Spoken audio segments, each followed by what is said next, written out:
Une vidéo d'accompagnement de MHM maternelle. Les principes fondamentaux.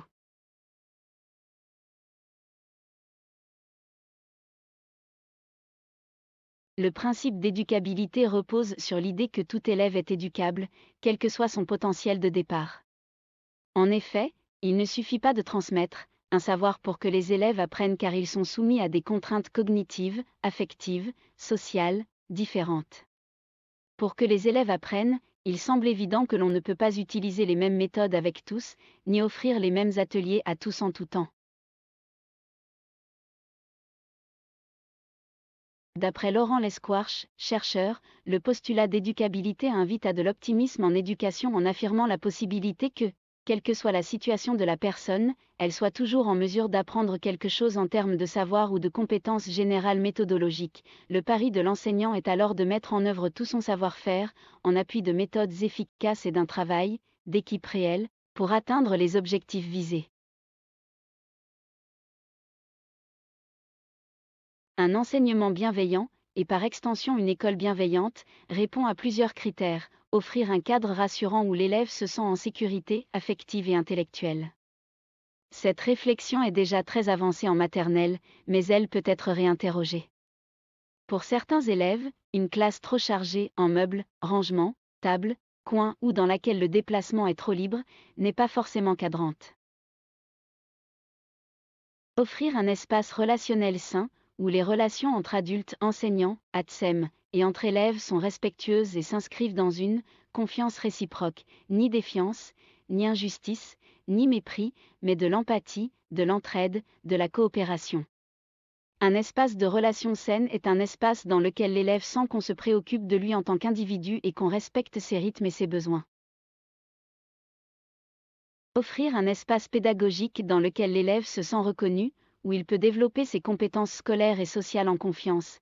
L'aménagement de la classe doit être pensé pour favoriser les transitions encore difficiles entre la famille et l'école maternelle.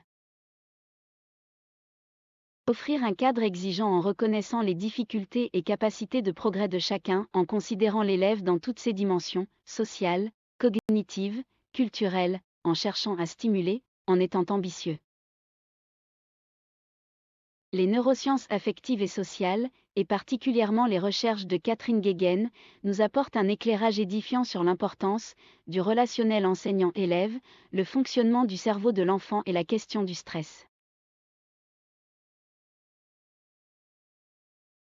Si on reste axé sur une évaluation sommative, on montre implicitement aux élèves qu'on accorde de l'importance aux résultats et non au processus.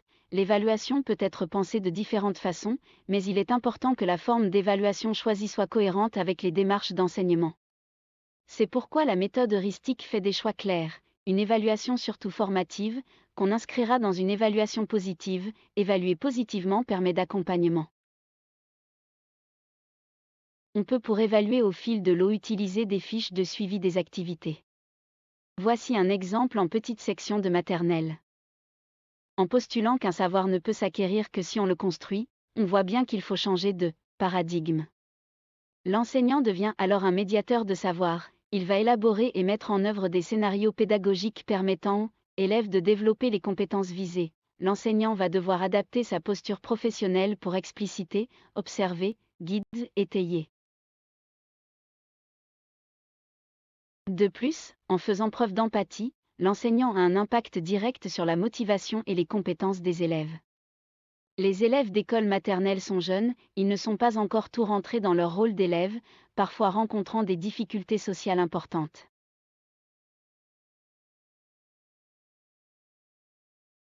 Les écarts qui se creusent dès le milieu de CP entre filles et garçons en mathématiques imposent une réflexion. L'école maternelle se doit d'instituer une culture mathématique positive. En alliant motivation et réussite, les élèves seront davantage engagés. Le plaisir de découvrir doit se conjuguer à la curiosité et à l'émerveillement devant les mathématiques. Le jeu, les activités ludiques ont une place fondamentale dans la méthode et dans l'apprentissage des mathématiques pour les élèves.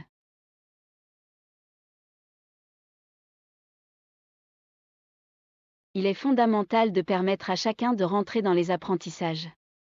La méthode le permet par la ritualisation des activités, la progressivité et la répétition dans les activités proposées.